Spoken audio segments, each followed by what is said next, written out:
짠상의 기면, 감, 호에 대해 살펴보도록 하겠습니다. 자, 이 이야기는 본래 수의전이라고 하는 책에 실려있던 것으로 호랑이의 살신성인을 주제로 하고 있습니다. 사람을 해치는 호랑이를 죽이지 않을 수는 없겠죠. 죽여야겠죠. 하지만 살생을 금지하는 불교의 계율에 따라 호랑이의 명복을 빌어줄 필요가 있지 않을까라는 생각에서 만들어진 이야기라고 짐작됩니다. 또한 이 이야기는 사원 연기설화예요. 즉 절이 지어지게 된 어떤 계기라든가 어떤 과정이라든가 이런 걸 이야기하는 설화이기도 합니다. 그래서 호랑이가 많이 나타나 사람을 해치자 호환을 막아달라고 절을 세운 후 지어졌을 가능성도 있습니다. 이게 내용적인 측면이라고 한다면, 자, 구성적인 측면으로 볼 때 요거는 기승전결 내지는 발단전개 위기절정결말이라고 하는 구성을 잘 따르고 있습니다. 또한 인과관계에 의해서 딱딱 떨어집니다. 이 아이가. 그러니까 현대의 어떤 서사문학과 매우 밀접한 그러한 짜임새를 가지고 있는 생각 외로 구성면에서 탁월한 작품이다 라고 볼 수가 있겠습니다. 자, 본문을 한번 살펴보겠습니다. 신라에서는 여기 시대적 배경 나오네, 그죠? 해마다 음력 2월이 되면 초 8의 날부터 보름날까지 서울의 남녀들이 흥륜사의 전탑을 돌며 복을 빌었다. 당시 사회 문화적인 배경이 나타나요. 봄이 되니까 사람들이 다 나오는 측면도 있지만 남녀들이라고 하는 거 보니까 여기서 또 이제는 사람을 만나는 일도 많았겠네요. 원성왕 시절 구체적인 시기가 제시됩니다. 원성왕은 신라 제38대 임금이고요. 화랑 김현이 인물의 등장인가요? 밤이 깊도록 혼자서 쉬지 않고 탑돌이를 하였대요. 왜 혼자일까? 그때 한 처녀 또 인물의 등장인가요? 연불을 외우면서 연불을 외우면서 따라 돌았는데 서로의 감정이 통하여 삐릭삐릭 벼락이 터졌네요. 이심전심. 그들은 탑돌이를 마치고 조용한 곳으로 가 정을 통하였다.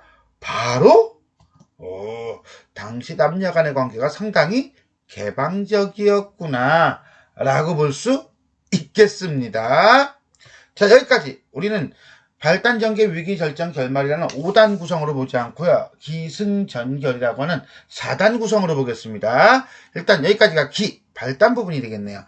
김현이 탑돌이를 하다가 처녀를 만납니다. 처녀가 막 돌아가려고 하니 김현이 따라가려고 했다. 처녀는 사양, no thank you. 왜 당신 외모가 별로야? 근데 김현은 억지로 따라갔다. 외모 문제 아니었어요. 처녀는 자신의 정체를 밝히지 않으려고 한 겁니다. 서산기슭에 이르러 한 초가집에 들어갔는데 여기 이제 처녀네 집인가 보네. 노파가 처녀에게 물었다. 따라온 이는 누구냐? 처녀가 사실대로 저는요 원래 사양을 하려고 했는데 계속 따라왔어요. 탑돌이 하다가 만났어요. 라고 대답하자 노파가 말했다. 좋은 일이기는 하지만 어떤 일? 김현과의 인연. 없었던 것만 못하구나. 어떤 불행한 사건이 발생할 것을 암시하고 있네요. 허나 이미 저지른 일이니 어찌할 수 있겠느냐. 할 수 없지 뭐. 엎질러진 물이고요. 쏘아놓은 살이고요. 기왕불구 은밀한 곳에 숨겨두어라. 왜? 네 오빠들이 나쁜 짓을 할까 두렵구나. 뭔데 오빠들이? 반동인물이고요. 좀 이따 정체는 밝히겠습니다. 나쁜 짓을 한다는 것은 결국은 처녀가 김현이 따라오는 것을 거절하고 자신의 정체를 밝히지 않으려고 했던 것은 이것 때문이었네요. 그죠? 그러니까 오지 말라고 한 거죠. 그러니까 처녀가 관심이 없었던 건 아닌 거예요. 그래서 처녀는 김현을 이끌어 구석진 곳에 숨겨두었다. 얼마 뒤 시간의 경과네요. 호랑이 세마 잠깐 뜬금없는 호랑이 와우 오빠들의 정체랍니다. 그럼 이 처녀는 호랑이의 동생? 으르렁거리면서 사람의 말로 이야기했다. 호랑이가 사람의 말로 이야기했는데 전기성이죠. 옛날 이야기의 특징입니다. 집에서 비린내가 나니 요기하기 좋겠구나. 와우. 나쁜 짓이라고 하는 것은 결국 뭐야? 죽인다는 거네요. 잡아먹는다는 거네요. 김연의 위기. 노파는 그녀와 함께 꾸짖었다. 너희들 코가 어떻게 되었구나. 바보 아니야? 어찌 미친 소리를 하느냐? 진짜? 리버 발음도 안 돼? 자, 김연의 존재를 숨기기 위해서 일부러 의도적으로 꾸짖고 있다. 이때 하늘에서 외치는 소리가 들렸다. 또 전기성이네요. 근데 여기서 말하는 하늘은 스카이를 얘기하는 건 아닐 거예요. God, god가 되겠네요. 그죠? 초월적 존재고요. 너희가 남의 생명 새치는 것을 좋아하니 마땅히 한 놈을 죽여 악행을 징계하겠다 다다다다다다다다 뭐 이랬을 거예요. 그죠? 당시 호랑이로 인해 인명피해가 컸음을 알 수가 있겠다. 요 대목을 통해서 한 놈을 죽인다는 것은 쉽게 얘기해서 뭡니까? 시범 케이스를 삼겠다. 일벌백계 이렇게 되는 거죠.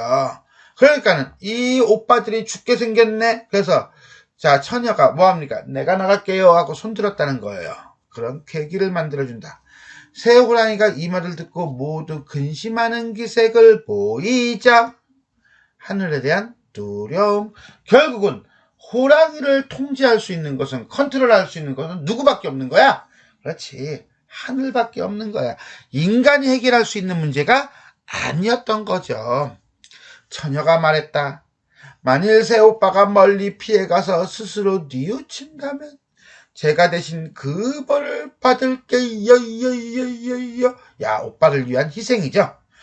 그런데 이건 하나 더 잠깐 생각해보면 김연을 숨겨놨잖아. 지금 김연을 구하기 위한 태도라고 볼 수도 있겠네요. 어쨌거나 저쨌거나 간에 모두 기뻐하며 잽싸게 도망갔다. 뭐야, 지 동생 죽게 생겼는데?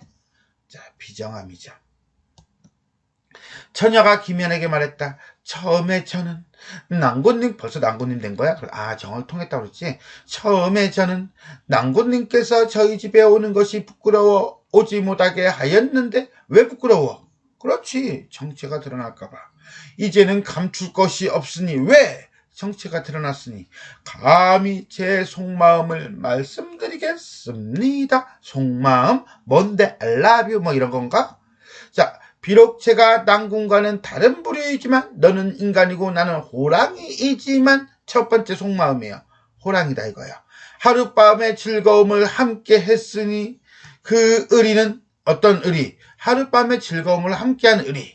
한마디로 말해서 인간과 동물이 인연을 맺은 거. 이걸 우리는 뭐라고 하냐면 이물교혼설화라고 합니다. 이자가 다르다 이자예요. 물자는 물건, 물체, 사물, 대상 이런 거예요. 그럼 서로 다른 대상이 교혼, 혼은 혼인하다라는 뜻이에요. 그러니까 교통하고 혼인한, 한마디로 말해서 즐거움을 함께한 이야기란 뜻입니다. 이런 거는 용어니까 그냥 알아두고 들어가면 좋겠네요. 부부의 인연만큼 소중한 것입니다. 새 오빠의 악행을 이미 하늘이 미워하기에 잔잔잔잔 집안의 재앙을 제가 감당하려고 합니다. 속마음 두 번째죠. 오빠들에 대한 희생. 너와 나는 함께 할 수가 없다. 다른 부류다. 그렇지만 부부의 인연만큼 소중한 인연인 건 인정. 콜. 두 번째. 근데 우리 오빠들이 죽게 생겼다. 그러니까 내가 뭐한다? 오빠들에 대해서 희생하겠다. 알지 못하는 사람의 손에 죽는 것이 어찌 낭군의 칼에 죽어 은덕을 갚는 것과 같겠습니까? 몰라서 묻는 거야? 아니죠. 서리법이죠. 결국 뭡니까? 세 번째, 나는 당신에게 죽기 바랍니다. 이게 속마음이 되는 거예요. 됐어요? 여기까지? 오케이. 제가 내일 거류가 사람들을 심하게 치면 사람들은 저를 어찌할 수 없을 것입니다. 그러면 대왕께서는 반드시 높은 벼슬을 걸고 저를 잡을 사람을 찾을 것입니다. 그때 겁내지 말고 오세요. 제가 기다리겠습니다. 그럼 나를 죽이면은 뭐해? 벼슬을 얻을 수가 있어요. 이후에 일어날 일을 미리 제시하고 있죠. 독자들에게 살신 성인의 자세고요. 그 다음에 김연, 자기 신랑을 높은 벼슬에 오르기 위한 계획을 세우고 있군요. 오, 치밀해. 김연이 말했다. 사람과 사람이 사귀는 것은 인륜의 도리이지만 다른 부류와 사귀는 것은 정상은 아닙니다. 그건 인정. 그러나 이렇게 되었으니 기왕불구라고 해서 아까 그죠? 엎질러진 물이니 쏘아놓은 살이니 진실로 하늘이 준 운명인데 천상연분 천생연분 운명론적 태도죠. 차마 배필의 죽음을 팔아서 한 세상에 벼슬자리를 바라겠습니까? No, 할 수 없어. 너 땡큐 데스네. 이렇게 되는 거죠. 벼슬보다 사랑을 중시하는 태도, 애정, 지상주의. 처녀가 말했다. 난궁께서는 그렇게 말씀하지 마십시오. 지금 제가 일찍 죽는 것은 하늘의 명이며 제가 바라는 바입니다.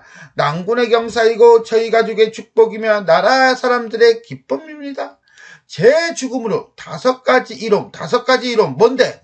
방금 봤어요. 하늘의 명이다. 또 뭐다? 제가 바라는 바이다. 뭐다? 난궁의 경사이다. 뭐다? 저희 가족의 축복이다. 뭐다? 나라 사람의 기쁨이다. 그러니 어찌 꺼리겠습니까? 서리적 표현이고요. 호랑이의 말하기 방법은 논리적 근거를 들어서 상대를 설득하고 있다 라고 볼 수 있어요. 상당히 논리적이에요. 다만 절을 위해 절을 짓고, 자, 절이 만들어지게 된 계기가 이제 나오는 거죠. 사원, 연기, 설화의 성격을 떼어요.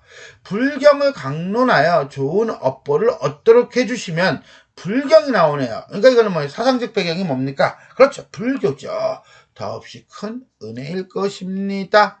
당시 호랑이로 인한 폐해를 막고자 부처님께 호랑이의 영혼의 명복을 빌었음을 알 수 있다. 사회 문화적 배경이 드러난다. 김연과 처녀는 울면서 클라잉 빠이빠이 하였다. 승. 처녀의 정체와 살신성인의 자세. 다음날 과연 싸나운 호랑이가 성 안으로 들어와. 이 싸나운 호랑이 누구겠어요? 오빠? 아니죠. 처녀죠. 사람들을 사납게 해치니 감당할 수가 없었다. 속수무책. 맞아요. 자, 호랑이를 컨트롤할 수 있는 건 누구밖에 없었죠? 그렇죠. God. 원성왕은 이 소식을 듣고 명령하였다. 호랑이를 잡는 자에게 2급의 벼슬을 주겠다. 오, 처녀 호랑이가 예상한 것과 똑같네요. 근데 이렇게 큰 벼슬을 준다는 것은 이 호랑이로 인한 폐해가 무척 심했음을 알 수 있고요. 김연이 궁궐로 들어가 아뢰었다. 제가 잡겠습니다. 일단 벼슬을 먼저 주고 격려하였다.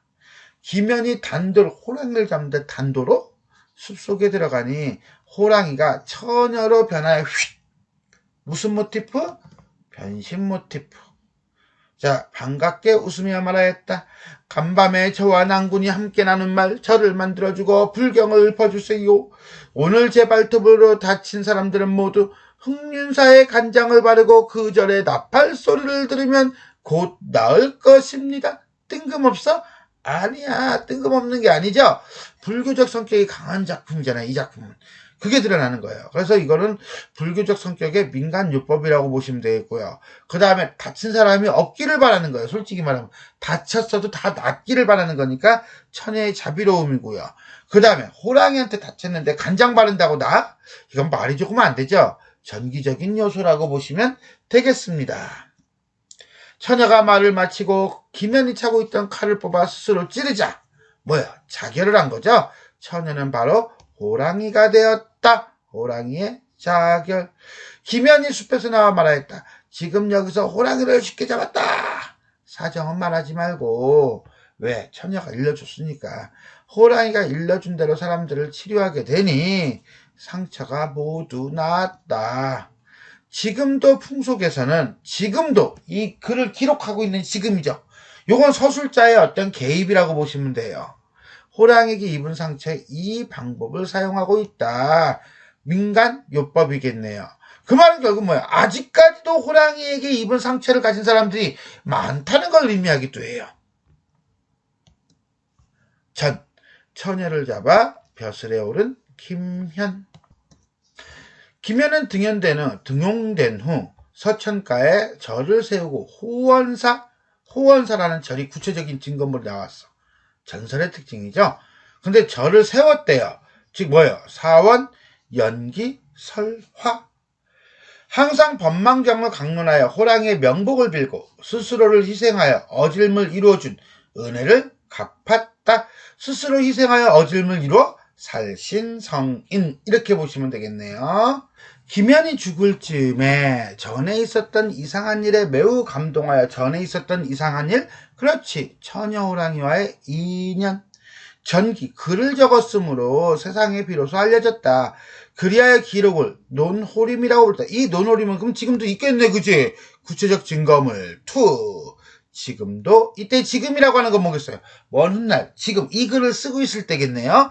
그렇게 부른다.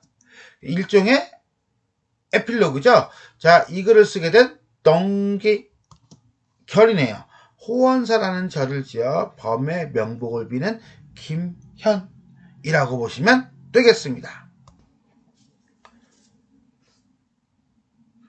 자, 전체 살펴보겠습니다. 설화, 그 중에서도 사원 연기설화에 해당하고요. 전설일 겁니다. 자, 불교적이고요. 자, 원성왕 때고요. 살신성인을 실천한 호랑이의 사랑에 대해서 살피고 있다. 원시신앙, 애니미즘과 불교, 사원 연기설화의 접목이 나타나고 있다. 자, 일단은 김연가모에 나타난 사상적 특징과 설화적인 요소를 본다면 애니미즘이 나타나죠. 호랑이죠. 호랑이라고 하는 것을 신성시하는 동물로 보여주고 있는 우리 민족의 사상이 나타나고 있다. 자, 이 설화는 호랑이의 폐해를 막기 위해 호원사를 건립하는 계기를 밝히고 있어요. 이것은 결국 뭡니까? 부처님께 호랑이의 영혼의 명복을 빌었음을 알 수 있는 불교적 성격이 매우 강하다라고 보시면 되겠습니다. 자, 설화에는요, 크게 신화와 전설과 민담이 있다고 합니다.